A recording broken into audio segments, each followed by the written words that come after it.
Chers amis, bonjour. Et nous nous retrouvons donc pour l'étude de cette paracha de Shoftim avec les enseignements du Rav Noam Perel.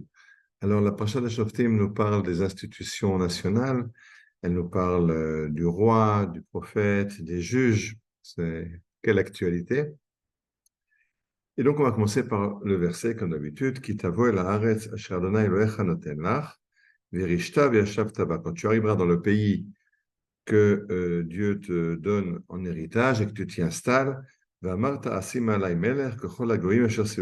si tu dis, ou tu diras, c'est une discussion dans le Talmud, est-ce que c'est une mitzvah, est-ce que c'est un ordre de Dieu ou est-ce que c'est une possibilité? En tout cas, la Torah envisage une situation dans laquelle le peuple d'Israël va demander au prophète, nous voulons un roi comme tous les peuples qui nous entourent.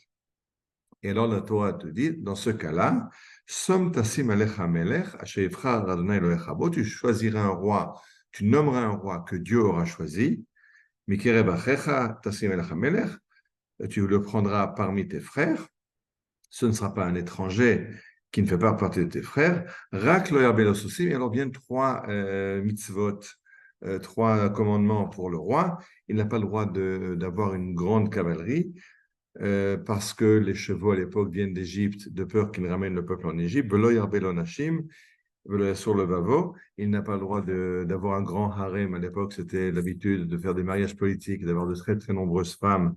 Alors, ça risque de dévier le roi du service de Dieu. Vechesed bezav lo yarbelo meod. Il ne peut pas non plus euh, euh, multiplier ses trésors outre mesure.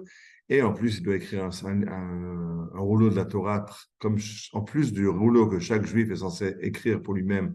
Chaque juif est censé avoir une Torah à disposition. Le roi doit en avoir deux, et une qui va avec lui tout le temps, pas dans son armoire, pas rangée dans un meuble, mais sur lui tout le temps.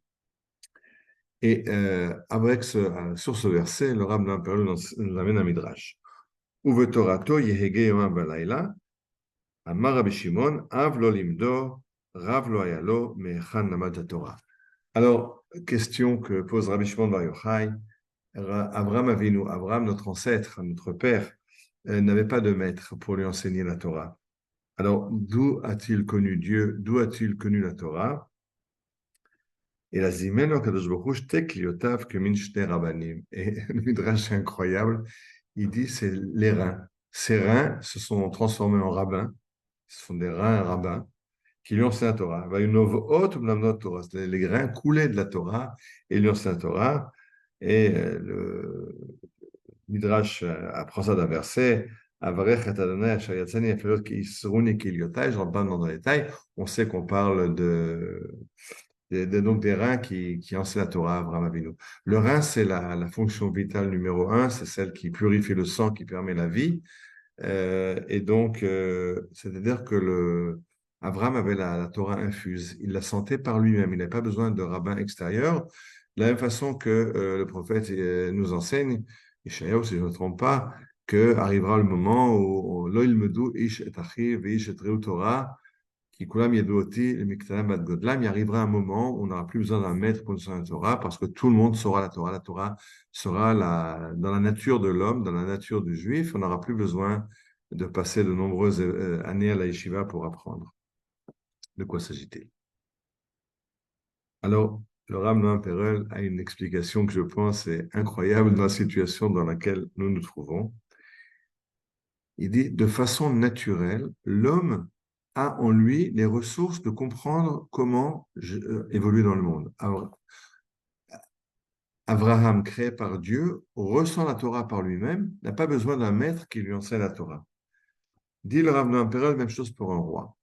Si tu veux un roi qui est un besoin naturel d'un peuple, et que tu veux un roi juif qui va venir gérer le peuple d'Israël, alors le prophète nommera un roi et tout ira bien. Alors pourquoi la Torah doit donner toutes ces limites? Il n'a pas le droit d'avoir de harem, il n'a pas le droit il doit limiter sa cavalerie, il doit limiter ses richesses. Et le Rav Nampel dit parce que ça, c'était déjà dans la question. Je reviens au verset. Quand tu arriveras dans le pays que Dieu te donne et que tu t'y installes, et tu diras, je veux un roi comme tous les peuples qui sont autour. Si tu veux un roi comme tous les peuples qui sont autour, pas un roi juif, tu veux une démocratie à l'européenne, à l'américaine, alors dans ce cadre-là, ce n'est pas adapté au peuple juif. Voilà, il va falloir faire des adaptations. Et alors, il faut qu'un roi chez les Goïms, le roi de l'époque, était un roi avec un harem. Chez toi, non. Le roi à l'époque était un roi avec une grande cavalerie, une grande armée. Chez toi, non. Le roi multiplie les richesses. Chez toi, non. C'est-à-dire que si tu veux emprunter aux nations une structure qui n'est pas née dans le cadre du peuple juif, alors il va falloir faire des adaptations. Et la Torah te donne les mitzvot du roi, comment adapter le roi des nations au peuple d'Israël. Si jamais tu veux te doter d'institutions propres, alors tu n'auras pas besoin de tous ces détails, parce que le roi, qui soit un roi juif, saura directement comment gérer. Mais quand tu t'es donné une démocratie à l'européenne, avec des institutions à l'européenne, alors ça va dérailler. Et pour éviter le déraillement, ben, il faut te donner des règles comment gérer. Je pense que c'est incroyable parce que c'est exactement de ça qu'il s'agit. C'est exactement le cadre de cette réforme judiciaire aujourd'hui. On s'est doté d'un système judiciaire qui est profondément non juif et les juges se sont accaparés des pouvoirs incroyables en désaccord avec toutes les valeurs du peuple juif. Ils jugent d'après des critères qui sont des critères progressistes, laïques, et qui ne sont pas du tout sortis du cadre du peuple juif. Et donc, il faut remettre les pendules à l'heure et récupérer la gérance du peuple d'Israël. Alors, c'est ce qu'a dit le Rav Noam Perel.